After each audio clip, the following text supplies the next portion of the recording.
Bom dia, boa tarde, boa noite, amigo, torcedor e sócio do Clube de Regatas Vasco da Gama e Vasco da Gama SAF. Uma coisa que não podemos reclamar é de que o Vasco não fornece material para quem quer falar e dar opinião sobre o seu funcionamento. O que nunca falta há mais de 2 décadas é novidades diárias sobre o gigante da colina. Agora, se você espera ouvir boas notícias, aí não posso garantir isso de jeito nenhum. Muito pelo contrário, normalmente o material que o clube disponibiliza como informação faz o torcedor arrancar os cabelos. Há muito tempo nos acostumamos com eventos bombásticos e a cada artefato explosivo jogado sobre nossas cabeças, julgamos ter sido o mais potente criado pelos nossos políticos. Mas eles sempre nos surpreendem. E quem acompanha o Vasco sabe que nossos políticos, assim como diz o chefe do sistema atual sobre os nossos criminosos, são os mais especializados em manipular e usurpar os torcedores do maior e mais tradicional clube brasileiro. E como não sabemos o que vem pela frente, inicio esse vídeo citando parte de uma homilia do Evangelho de Mateus que se encaixa bem na atual situação vascaína. Naquela época, Jesus entrou no templo e começou a expulsar os que vendiam e os que compravam no templo. Derrubou as mesas dos cambistas e as cadeiras dos vendedores de pombas. Ele não deixava ninguém carregar nada através do templo e ensinava ao povo dizendo: não está escrito? Minha casa será chamada casa de oração para todos os povos? No entanto, vós fizestes dela uma toca de ladrões. Os sumos sacerdotes e os mestres da lei ouviram isso e começaram a procurar uma maneira de o matar. Mas tinham medo de Jesus, porque a multidão estava maravilhada com o ensinamento dele. Isso é uma linda passagem do Evangelho de Mateus, que se adapta perfeitamente ao mundo vascaíno. E talvez a consequência seja a mesma. E quem você acha que é o governador romano ou quem são as autoridades do templo que se insurgiram contra o Pedrinho? Com certeza, essa intervenção no Vasco, se analisarmos os envolvidos, tanto os de dentro como os de fora do clube, cheiram a traidores. Como essa bomba foi estourar sem aviso prévio ou nenhuma suspeita de quem a lançou? Qual veículo a conduziu e quem saltou de paraquedas para chegar ao solo logo após o estouro para assumir o protagonismo e limpar os escombros que provocou? Tudo muito estranho. Se fosse uma história ou um filme hollywoodiano, eu diria que esse roteiro foi muito bem estruturado para resultar num final premeditado.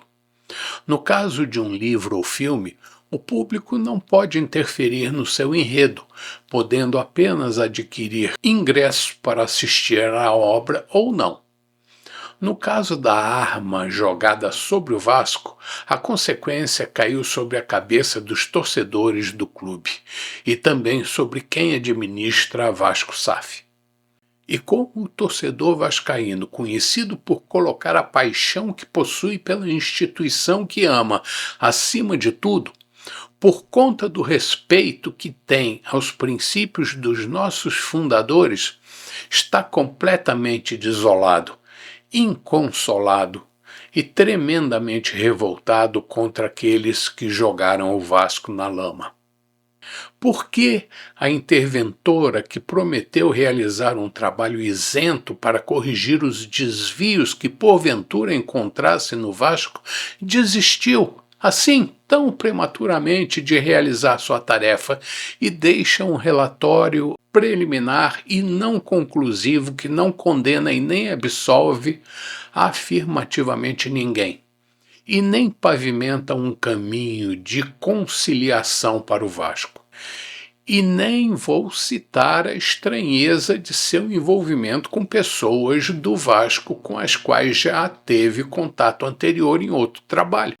E isso pode até ser uma coincidência, que não deve ser levada para o lado da suspeita ou desconfiança, mas causa inquietação geral quando surge inesperadamente e não provoca reação imediata dos envolvidos, que não se declaram incompetentes para atuar num caso tão grave. E como fica o imbróglio dos membros do Conselho Fiscal da SAF que pediram para sair, renunciando aos cargos, mas que vão ficar até o final de julho? Seria medo de provocar uma situação similar à dos denunciantes que impetraram a liminar que afastou os conselheiros da SAF, entre eles o presidente Pedrinho?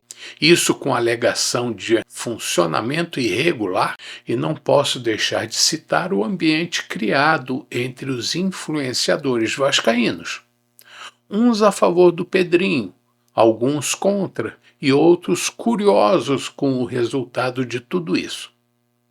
Há os que apoiam o presidente e possuem a esperança de que o investidor citado, o senhor Marcos Lamáquia, dono de muito dinheiro, possa, com sua fortuna, salvar o Vasco da falência, levando-o para um patamar que há muitas décadas deixou de frequentar.